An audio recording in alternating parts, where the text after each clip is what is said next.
This is an unfortunate turnout of events. The amount of rage that filled my heart when I saw this clip. I thought about the power of subtle deception.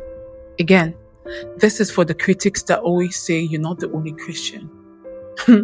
And if you're not a believer, please listen closely. You need this truth.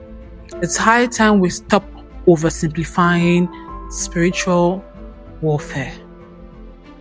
A whole lot of times, demon possession may not look like someone just foaming through the mouth. It could be a fully capacitated person who acts in such a manner.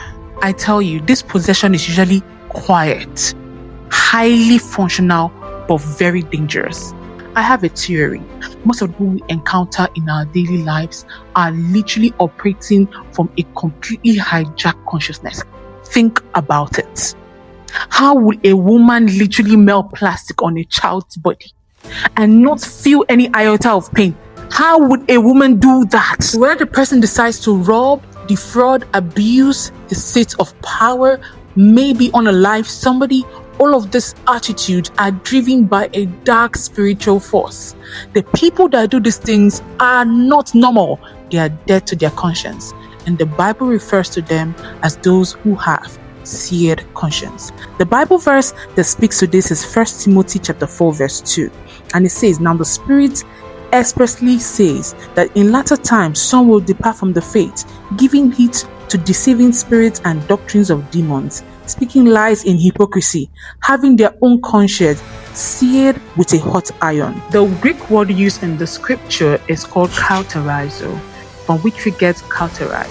It describes a conscience that is permanently scarred, numbed, and rendered unfeeling as a result of continuous sin and hypocrisy. Just like a branded skin loses its sensitivity to touch, so also does a seared conscience loses its capacity to feel the conviction of guilt, correction, or get any moral direction. When you meet such people, their spiritual nerve endings are completely burnt out. I personally call them a walking cadaver. They do not have any iota of empathy or remorse. Now, the devil will not come to you in horns. He will come to you as a friend.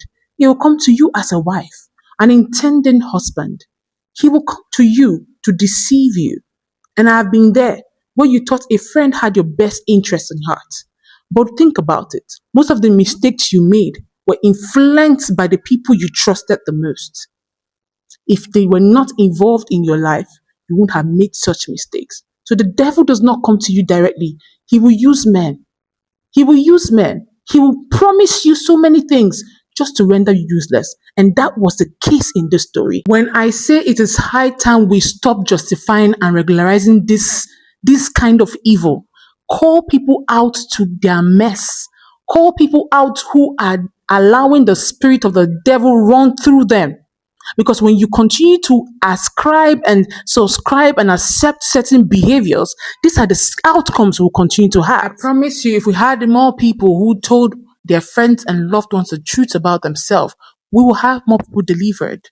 Your discernment, brothers and sisters, is your armor. Watch your circle, test all spirits, and refuse to compromise to the darkness. Do not be a victim of circumstance. And I hope by heaven's grace that this woman gets the full wrath of the law so she can be a form of deterrence to every other person out there.